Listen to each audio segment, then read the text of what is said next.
Сәлеметсіздер ме, 6-шы сынып оқушылары. Бұл сабақта біз сіздермен English Class 6 Workbook Unit 5 Our Health, яғни біздің денсаулығымыз атты тараудағы бірінші сабақ Activities in and out of school атты сабақтағы жаттығу жолымен және жауаптармен таныс боламыз. Page 40 бет. Сабақты бастамас бұрын басқа да пайдалы сабақтарды жіберіп алмау үшін, мысалы, келесі сабақта біз кадмадарлы етістігінің қолдануына байланысты тапсырмалар орындайтын боламыз. Осы тапсырманы жіберіп алмау үшін осы каналға тіркеліп, егер сабақ пайдалы болса, видеоға лайк басып, достарыңызбен бөлісіп отырыңыздар. Now let's begin our lesson. Сабағымызды бастаймыз. Және бүгінгі сабағымыз біздің мектептің ішінде және де тыс жасалатын іс-әрекеттер деп аталады. Exercise 1. Match sentences 1 to 6 with pictures A to F. Яғни төмендегі берген 6 сөйлемді төмендегі 6 суретпен сәйкестендіріп шығуымыз керек, мағынасына сәйкес. For example, the first. I've got a science class today. Бүгін менде жаратылыстану сабағы бар ес.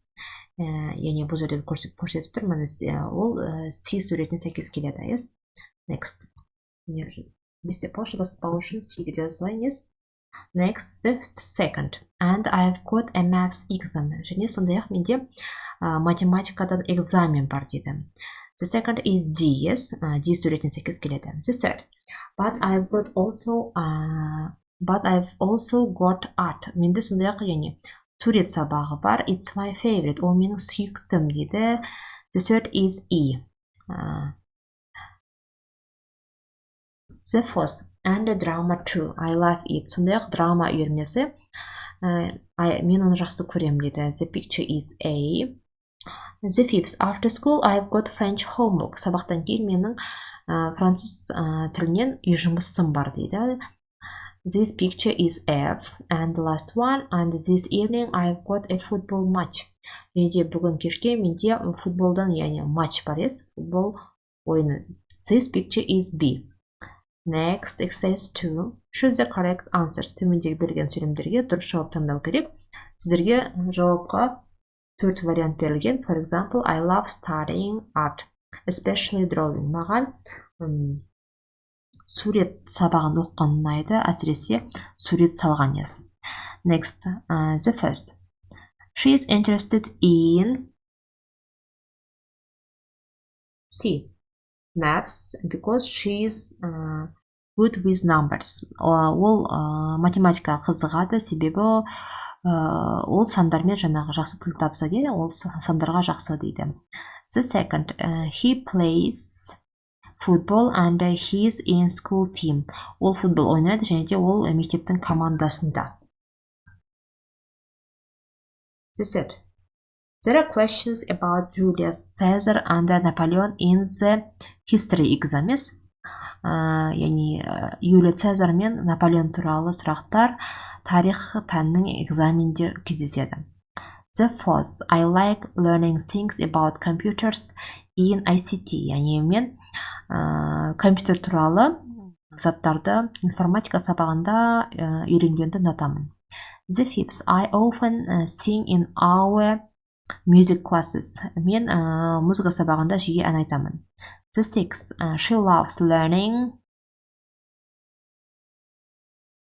French in her language class.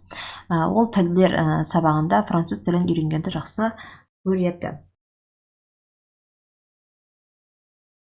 Next, exercise 3. Complete the sentences with the words in the box. Төмендегі берген сөздермен сөйлемдерді толықтыруымыз керек. For example, the first. Susan is listening to the teacher in her French classes.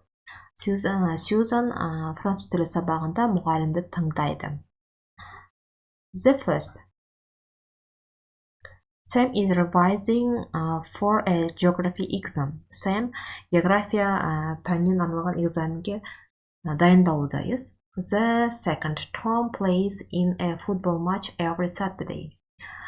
Tom әр сенбі күні футбол матчын ойнайды. The third. Julia has got dance practice after school. Julia'да мектептен кейін би үйірмесі бар. The fourth. Tom has got a lot of English homework. Tom'да ағылшын тілі сабағынан көптеген үй жұмысы бар. The fifth, Susie's class are watching a tennis match. Susie'дің сыныбы теннис матчын көріп отыр.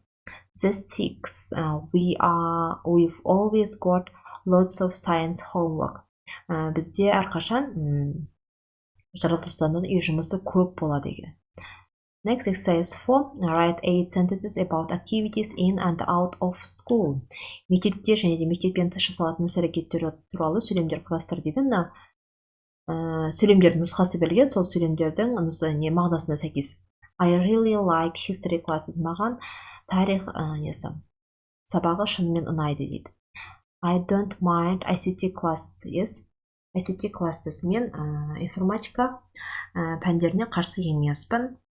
I hate history test. Маған тарих пәнінің тест ұнамайды, жек көремін. I don't like English homework. Маған ағылшын тілі сабағынан үй жұмысы ұнамайды. I like music once a week. Маған аптасына бір рет музыка сабағы ұнайды. This fifth, I really like maths classes. Маған шынымен математика сабақтары ұнайды. I've got dance practice on Friday mornings. Жұма күні азанда менде би үйірмесі болады. The seventh, I love watching football matches. Маған футбол матчтарын көрген ұнайды. Жақсы көремін. The eighth, I like doing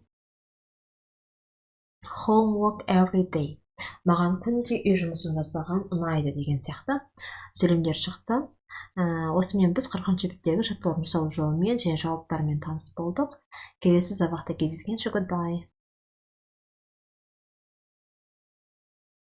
Сәлеметсіздер ме, 6-шы сынып оқушылары, бұл сабақта біз сіздермен English Class 6 Workbook Unit 5 Our Health, біздің денсаулығымыз атты тараудағы бірінші сабақ Activities in and out of school атты сабақтағы жаттығу жасау жолымен және жауаптармен таныс боламыз. Page 40 бет.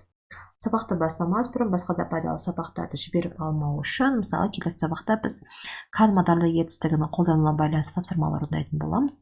Осы тапсырманы жіберіп алмау үшін осы каналға тіркеліп, егер сабақ пайдалы болса, видеоға лайк басып, достарыңызбен бөлісіп отырыңыздар. Now let's begin our lesson. Сабағымызды бастаймыз. Ене бүгінгі сабағымыз біздің мектептің ішінде және де тыс жасалатын іс-әрекеттер деп аталады. Exercise 1.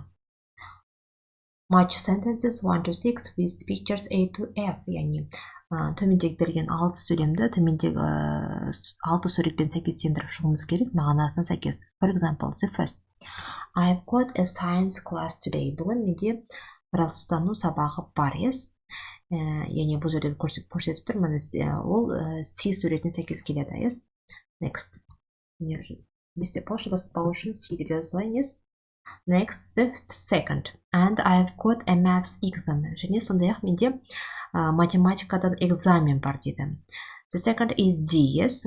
D суретіне сәйкес келеді. The third. But I've also got art. Менде сондай-ақ сурет сабағы бар. It's my favorite. Ол менің сүйіктім дейді.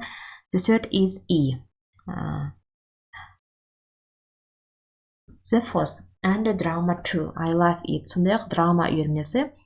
Мен оны жақсы көрем дейді. The picture is A.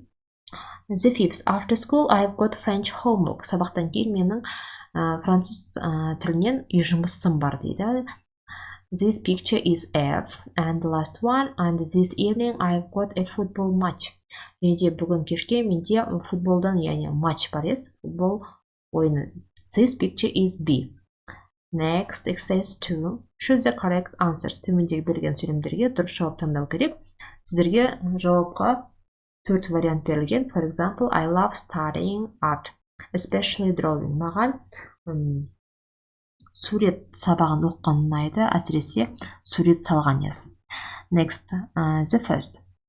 She is interested in C.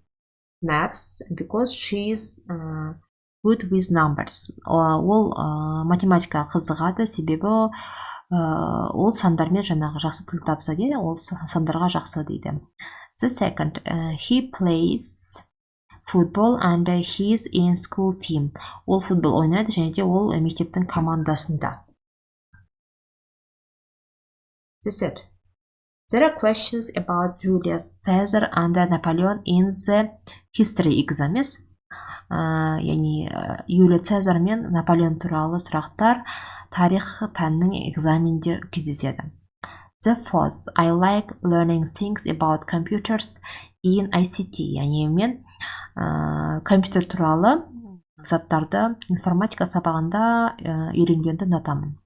The fifth, I often sing in our music classes. Мен музыка сабағында жиі ән айтамын. The sixth, she loves learning French in her language class. Ол тілдер сабағында француз тілін үйренгенді жақсы көреді. Next, exercise 3. Complete the sentences with the words in the box. Төмендегі берген сөздермен сөйлемдерді толықтыруымыз керек. For example, the first. Susan is listening to the teacher in her French classes. Susan француз тілі сабағында мұғалімді тыңдайды. The first. Sam is revising for a geography exam. Sam география пәнінен арналған экзаменге дайындалуда. Yes. The second. Tom plays in a football match every Saturday. Tom әр сенбі күні футбол матчын ойнайды. The third. Julia has got dance practice after school. Julia'да мектептен кейін би үйірмесі бар. The fourth. Tom has got a lot of English homework. Tom'да ағылшын тілі сабағынан көптеген үй жұмысы бар. The fifth. Susie's class are watching a tennis match. Susie'дің сыныбы теннис матчын көріп отыр. The sixth. We've always got lots of science homework. Бізде әрқашан жаратылыстанудың үй жұмысы көп болады екен. Next, exercise 4. Write 8 sentences about activities in and out of school. Мектепте және де мектептен тыс жасалатын іс-әрекеттер туралы сөйлемдер құрастыр дейді. Сөйлемдердің нұсқасы берілген, сол сөйлемдердің мағынасына сәйкес. I really like history classes. Маған тарих сабағы шынымен ұнайды дейді. I don't mind ICT classes. Yes. ICT classes. Мен информатика пәндеріне қарсы емеспін. I hate history test. Маған тарих пәнінің тест ұнамайды, жек көремін. I don't like English homework. Маған ағылшын тілі сабағынан үй жұмысы ұнамайды.